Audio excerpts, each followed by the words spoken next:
ডিমের কষা তো অনেকভাবে রান্না করেছেন, এইভাবে রান্না করলে একদম ধাবা স্টাইলের মতন হবে আর খেতেও অসাধারণ হবে। নমস্কার, আমি Soumyadeep Chandra. Welcome to my channel the food diary.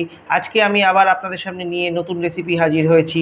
একদম ধাবা স্টাইলে এগ কারি আজকে আপনাদের সামনে আমি বানিয়ে দেখাবো। ভিডিওটা পুরো দেখুন, ভালো লাগলে একটা লাইক, শেয়ার আর সাবস্ক্রাইব করবেন। চলুন আর কথা না বাড়িয়ে চটপট রেসিপিটা স্টার্ট করা যাক। প্রথমে আমি একটা গোটা পেঁয়াজ কুচিয়ে রেখে দিয়েছি, তারপর দুটো কাঁচা লঙ্কা চিড়ে দিয়েছি, তারপর দুটো টমেটো আমি পিস করে রেখে দিয়েছি। এবার আমি 2 চামচ চালমগজ নিয়ে নেব, যেটা আমি মিক্সিতে পেস্ট করে রাখবো। এবার আমি ডিমটা ম্যারিনেশন করব। প্রথমেই ডিমগুলোতে আমি কাট লাগিয়ে নেব, তারপর নুন, হলুদ আর কাশ্মীরি মির্চ, তার সাথে সামান্য একটু তেল অ্যাড করব। তেল অ্যাড করে ভালো করে ডিমগুলো মিক্স করব, মশলাগুলো যাতে ভালো করে ডিমটার মধ্যে মিশে যায়। যদি তেলটা মনে হয় স্কিপ করবেন তাহলে স্কিপ করতে পারেন, আর যদি দেন তাহলে দেখুন খুব সামান্য অল্প একটু তেল দেবেন, খুব বেশি দেবেন না। এবার ডিমগুলো ভালো করে মিক্স করে রান্নাটা শুরু করি। রান্নাটার মধ্যে তেল দিলাম, তেলটা গরম হয়ে যাওয়ার পর একে একে ডিমগুলো ছেড়ে দেব। ডিমগুলো ছেড়ে দেওয়ার পর ভালো করে ফ্রাই করব। ফ্রাই করে ডিমগুলো আলাদা পাত্রে একটা তুলে রাখবো।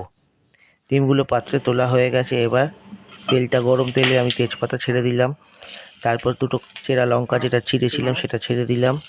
তারপরে আমি একটু নেড়ে চেড়ে লঙ্কাটার মধ্যে কুচানো পেঁয়াজগুলো ছেড়ে দিলাম। কুচানো পেঁয়াজটার মধ্যে একটু সল্ট অ্যাড করব আমরা, আর পেঁয়াজটা ভাজবো যতক্ষণ না ওটাকে গোল্ডেন ব্রাউন কালার চলে আসছে। পেঁয়াজগুলো ব্রাউন হয়ে গেছে। এবার আমরা টমেটোগুলো দিয়ে দেবো পেঁয়াজগুলোর মধ্যে। টমেটোগুলো ভালো করে মিক্স করব পেঁয়াজটার সাথে।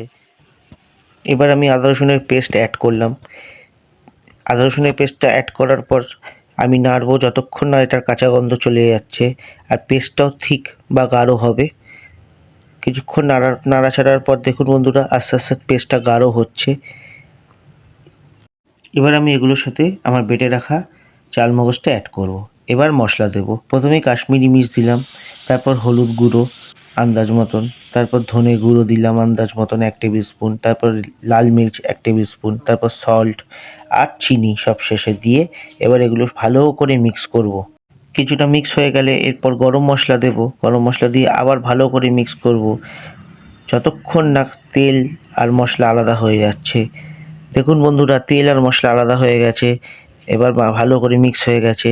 এবার আমি ডিমগুলো, ভেজে রাখা ডিমগুলো ছেড়ে দিলাম এর মধ্যে। এবার একটু ডিম মশলাগুলোর সাথে ডিমগুলো একসাথে মিক্স আপ করব। ভালো করে মিক্স আপ হয়ে গেলে ফাইনালি জল দিলাম আমি।